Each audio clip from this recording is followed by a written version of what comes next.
Imagine a stone so heavy that if you placed 1,200 mid-sized sedans on a scale, they would still not equal its weight. Now, imagine moving that stone not with hydraulics, nuclear power, or cranes, but with muscle, rope, and wood. This is not a hypothetical engineering problem. It is a reality that sits quietly in the Bekaa Valley of Lebanon. For centuries, travelers, emperors, and archaeologists have stood in the shadow of the Temple of Jupiter at Baalbek, craned their necks upward, and asked the same impossible question. How? How did a civilization without electricity or steel engines cut, transport, and lift limestone blocks weighing up to 800 tons? And perhaps more hauntingly, what kind of terrifying ambition drives a human empire to attempt the impossible, knowing that the price of failure, and even the price of success, is paid in blood and broken bodies? To understand the sheer madness of Baalbek, you must first understand the landscape. This is not a ruin that hides in the jungle or buries itself in the sand. It dominates the horizon. When the Romans arrived here, they didn't just want to build a temple. They wanted to build a statement. They wanted to prove that Rome was not just a political power, but a force of nature. But as you walk toward the western wall of the temple podium, the Roman arrogance seems to vanish, replaced by something far older and more mysterious. Here, 20 feet off the ground, sit 3 limestone blocks known collectively as the Trilithon. They are the largest building blocks ever used in construction on Earth. Each one weighs approximately 800 tons. To put that into perspective, the largest stone in the Great Pyramid of Giza weighs about 80 tons. The builders of Baalbek didn't just beat the Egyptians. They multiplied their achievements by a factor of 10. The precision is unnerving, despite their incomprehensible weight. These stones are fitted so tightly that you cannot slide a piece of paper between them. They are not merely piled up. They are engineered, and they were not found right next to the temple. They were quarried nearly a mile away. This creates a logistical nightmare that modern engineers still struggle to simulate in computer models. The terrain between the quarry and the temple is not a flat, paved highway. It is uneven, rocky ground. To move an 800-ton object over such a distance requires a road as solid as concrete, because any soft earth would simply swallow the rollers, grounding the stone instantly. So, before they could even move the stones, they had to terraform the landscape, building a causeway that was a monumental construction project in its own right. But the mystery deepens when you leave the temple complex and travel south to the quarry itself. If the Trilithon stones are the champions of the ancient world, the stones left in the quarry are the titans that never made it to the arena.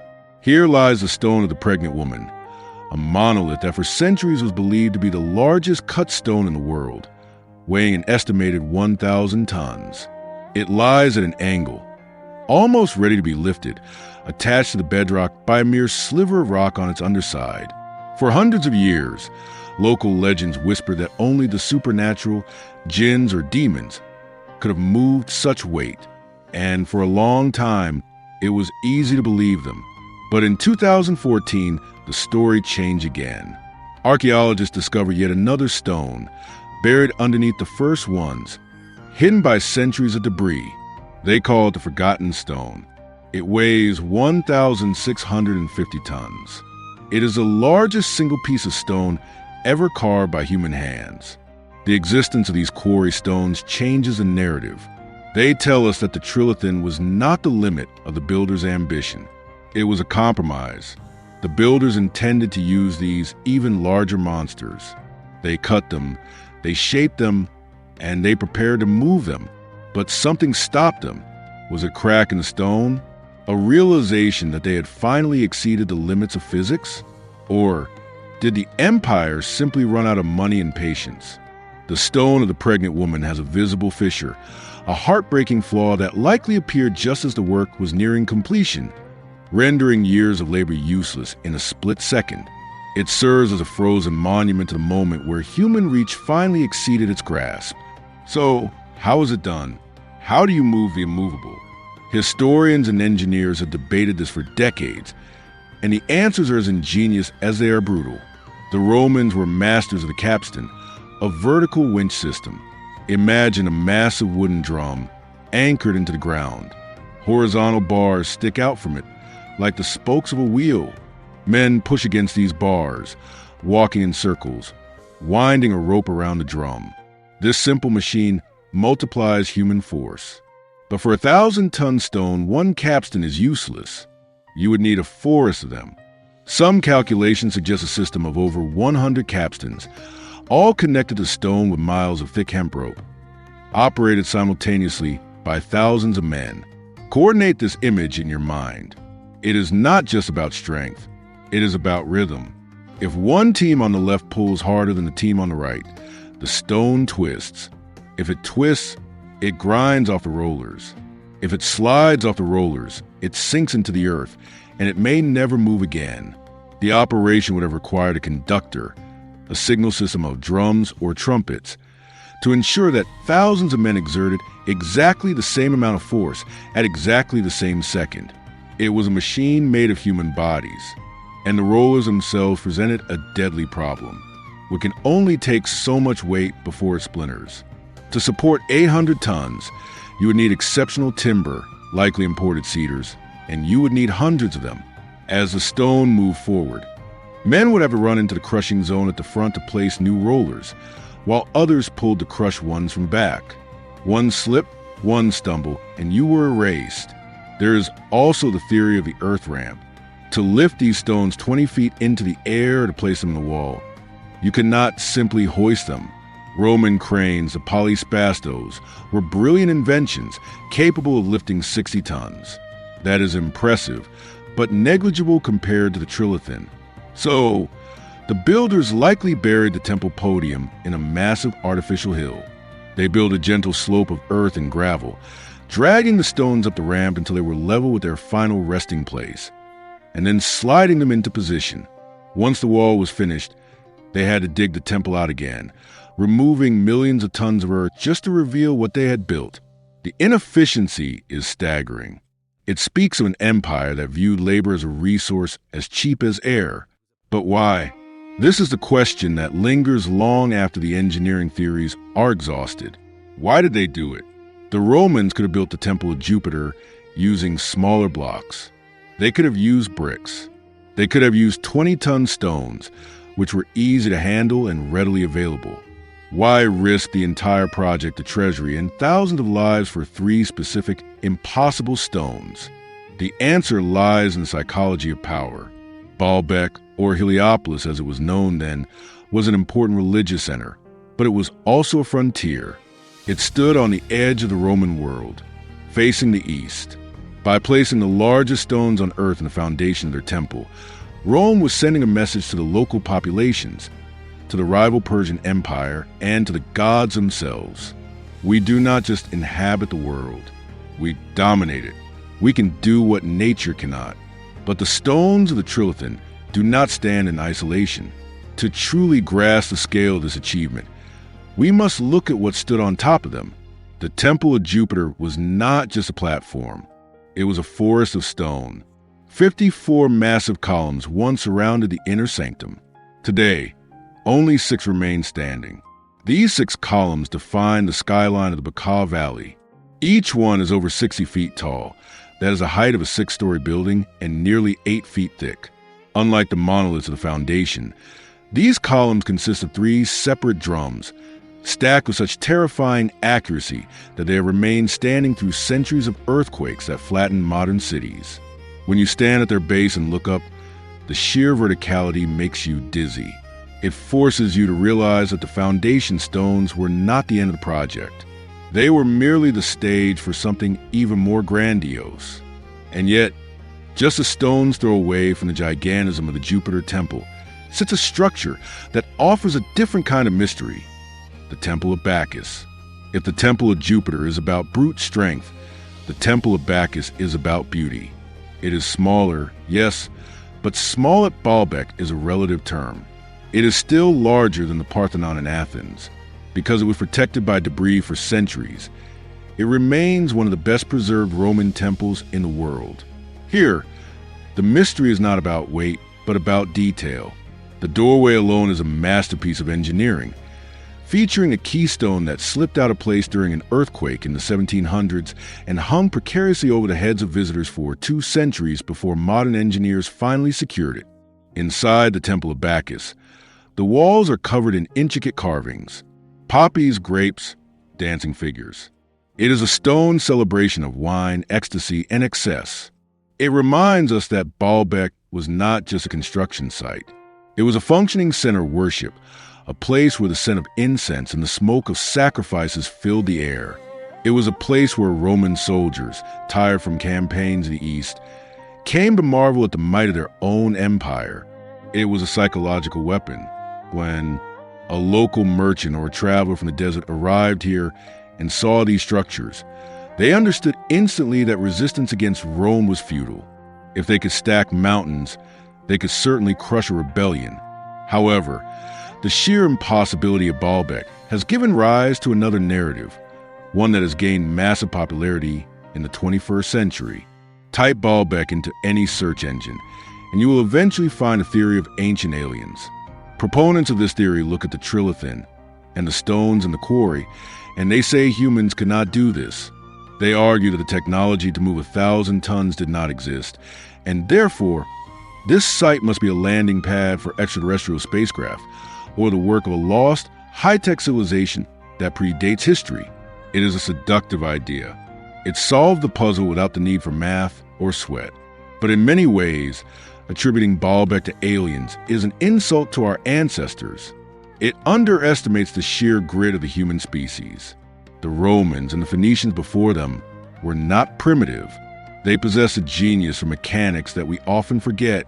We know from the writings of architects like Vitruvius that they understood pulleys, leverage, and force distribution intimately. The lack of written records specifically detailing the movement of the Trilithon does not mean it was magic.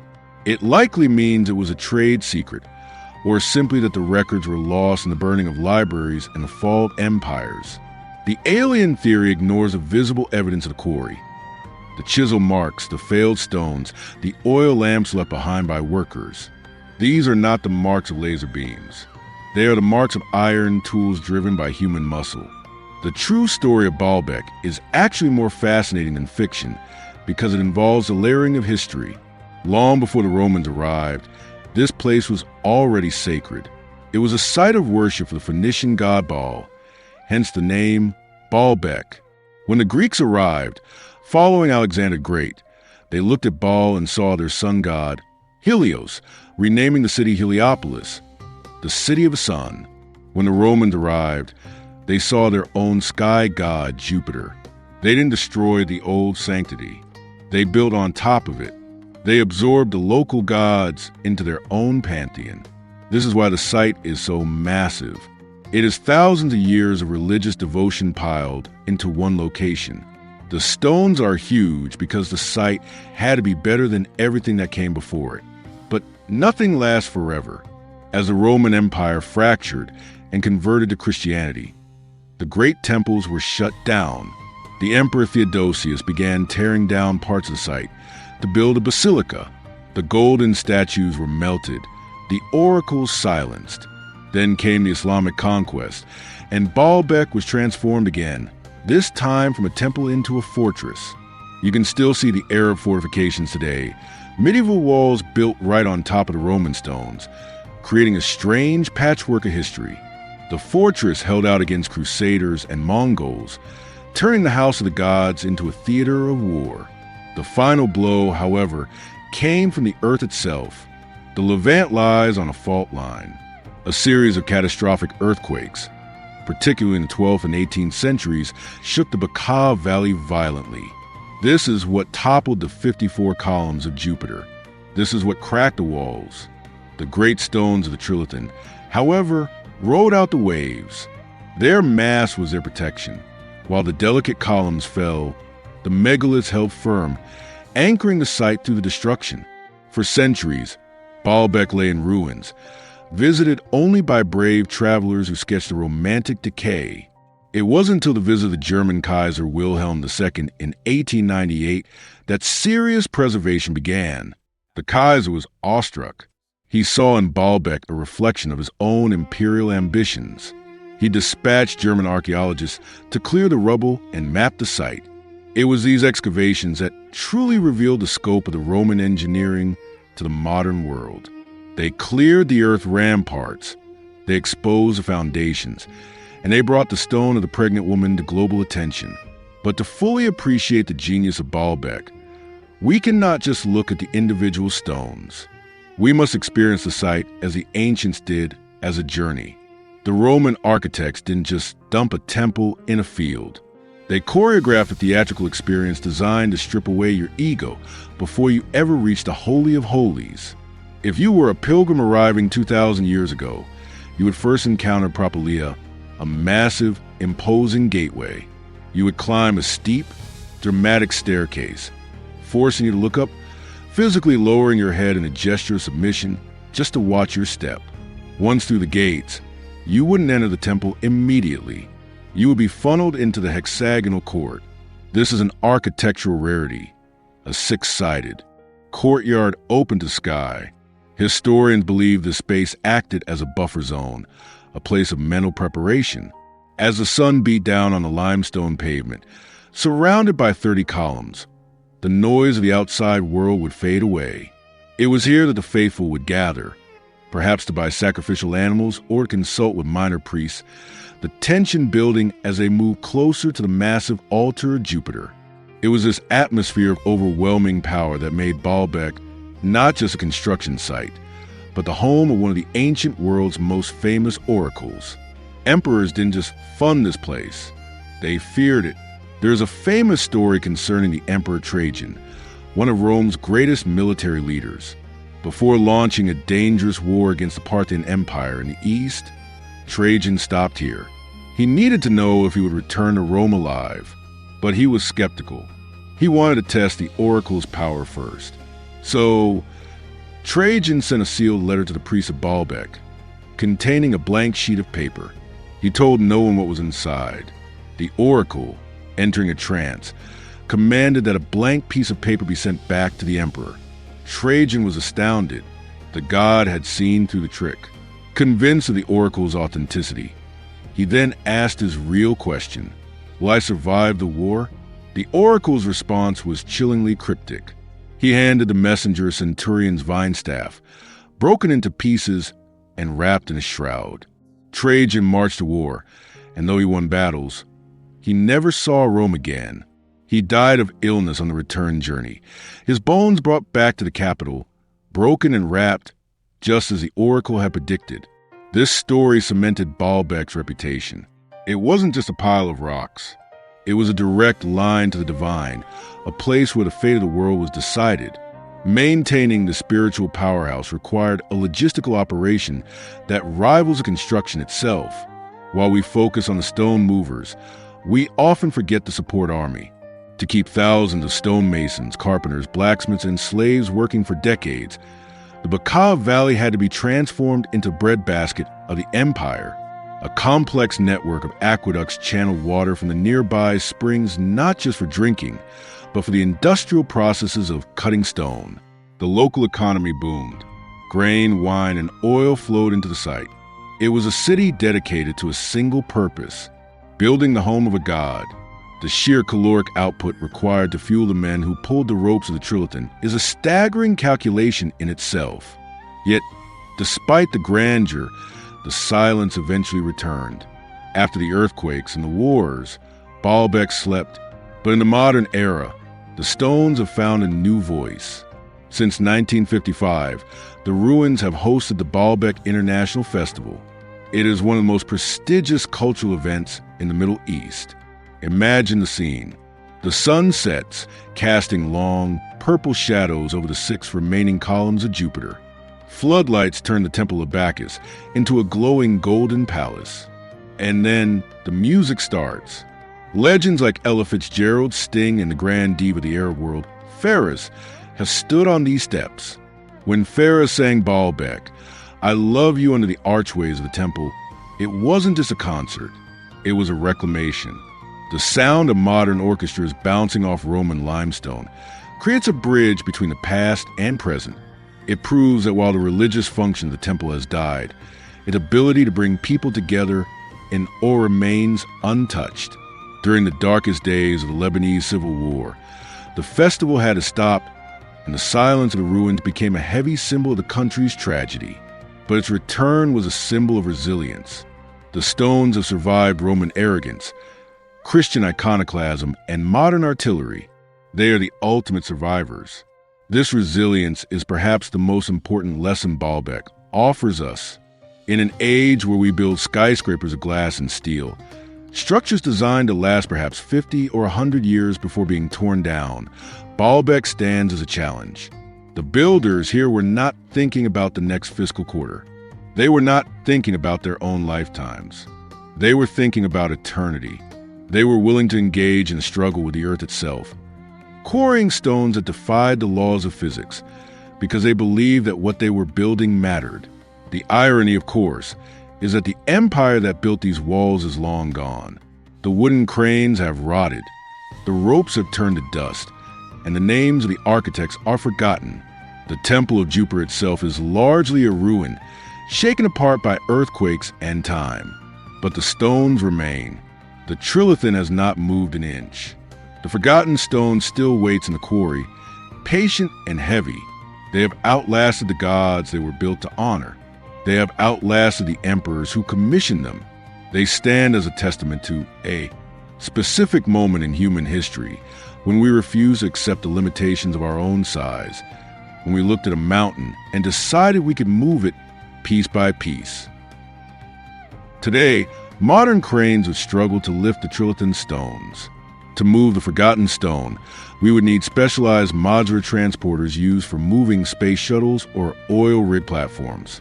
And yet, the marks of the chisels on these ancient blocks are still visible, the fingerprints of the individuals who spent their lives carving them. It is a connection across time that is both inspiring and terrifying. It forces us to ask, what are we building today that will last this long? What is our version of the Trilithon? Or have we lost the patience for this kind of permanence? The mystery of Baalbek is not just about engineering. It is about the human spirit's refusal to be small. It is a story of vanity, cruelty, genius, and endurance written in limestone. As you look at these stones, you realize that the true wonder isn't that they are so big, but that we, fragile and temporary as we are, dare to touch them at all. This brings us to a question I want to leave with you. We often look at ancient history as a time of primitive tools and limited knowledge. Yet Baalbek proves that they possess a level of organizational genius we rarely credit them for.